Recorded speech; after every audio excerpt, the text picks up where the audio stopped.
as I was saying, there's the force field going down. As I was saying, Zerglings are very good against Stalkers.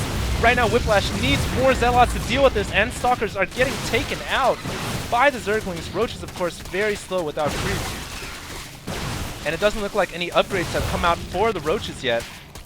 Oh, the sentry is going to go down, but meanwhile, 4 Zealots being morphed in for the Protoss player, so is Whiplash going to go for a quick strike on the economy? Oh, but NGA is wise to this. Now he finally realized that there is a proxy pylon there, if he didn't know before, and so he pulls back all of his roaches, and he's going to have to continue to defend this choke.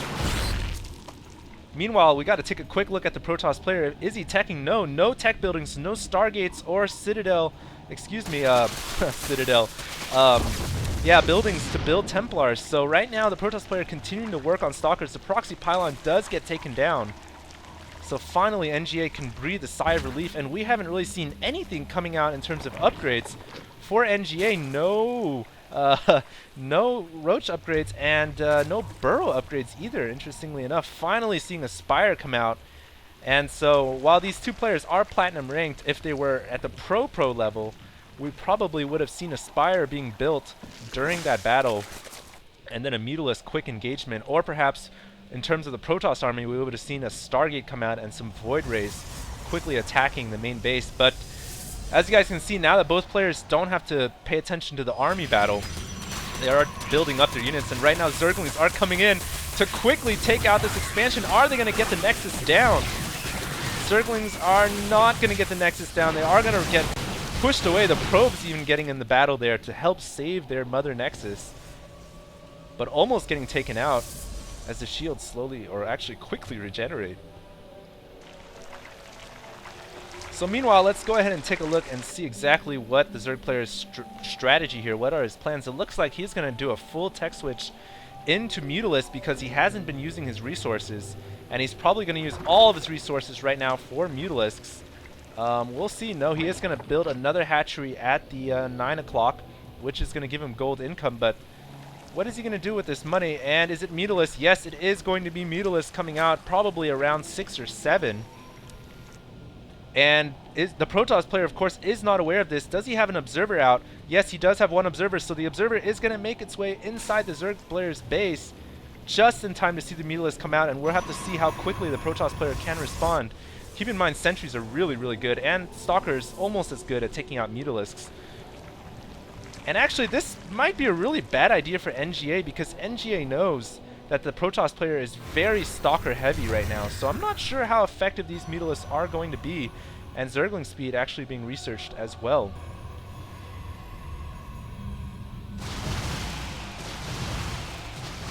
There you guys can see the cannons actually coming up for the Protoss player because he saw the Mutalisk coming in with his Stalkers, and now finally pulling in some Stalkers to defend against these Mutalisks. And yeah, these Mutalisks aren't going to be able to do anything against these Stalkers and Guardian Shield. Guardian Shield reduces the Mutalisk first attack from 9 to 7, and then reduces all bounce damage to 1, and then 0 even, I believe. So that pretty much negates the Mutalisk rush, and I almost feel like now the Zerg player is behind because he just he went for a tech switch, but not really choosing his tech that wisely.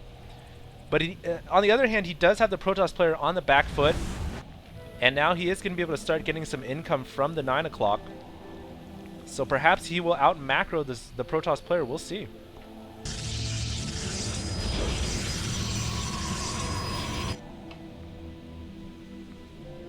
Very Mutalisk heavy for the Zerg player right now. And NGA is going to quickly go. Oh my gosh, there are so many sentries there. Sentries actually destroy Mutalisks as well as photon cannons. So this Mutalisk harass, this tech switch was the wrong unit choice for our Protoss player. Excuse me, for the Zerg player NGA. He does take out the Immortal though, and he's going to take out a sentry as well. Cute little sentries taking out Mutalisks. And if you have seen on Husky's channel, he has a video where like 100 Mutalisks go up against 100 sentries, and the sentries actually win, believe it or not.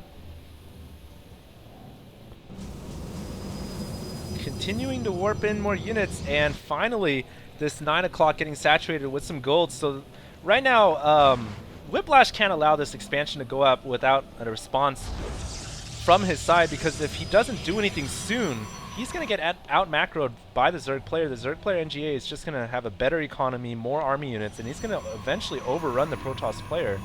So I'd expect Whiplash soon to move out with his army and attack, or to simply get another base of his own. And here he goes.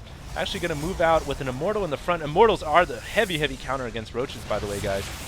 And meanwhile, he's moving out. The Mutalisk actually overpowering the cannons. And they could go in right here and do a lot of economic damage. I am not sure why the Mutalisks are falling back. What is NGA doing? He could have taken out so many probes. And here comes the Protoss response to that quick expansion. He is going to move in and try to take out the 9 o'clock. Meanwhile, Mutalisk going in straight for the photon cannons. And I apologize, my phone's actually ringing in the background, but here we go. Protoss player moving in. Observer, of course, getting in the quick scout to see that 9 o'clock coming up, and the hatchery has been abandoned. Meanwhile, though, all the probes seem to have run away, but Sentry's coming in to save the day against those Mutalisks. And here we go. Protoss army coming in into the natural expansion of the Zerg player. And the Mutalisks have run back home to help defend, and this is a lot of Roaches and a lot of Mutalisks.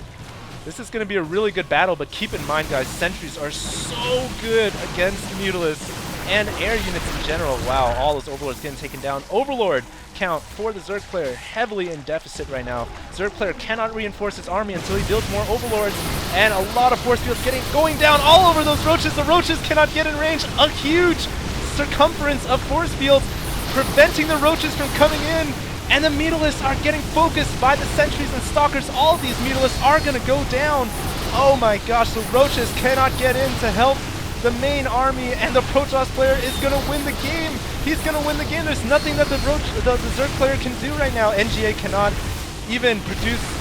Oh, he can produce units. He does have more psi now that he's lost his entire army. But now his entire natural is going to go down. All these drones are going to go down. And he leaves the game. No GG, he leaves the game. So, great ending to an otherwise almost ordinary game. Hopefully you guys enjoyed that, and look forward to more StarCraft 2 videos, hopefully FP VODs, as I have more time now to start casting. And yeah, thanks a lot for tuning in, guys. HG Starcraft signing out.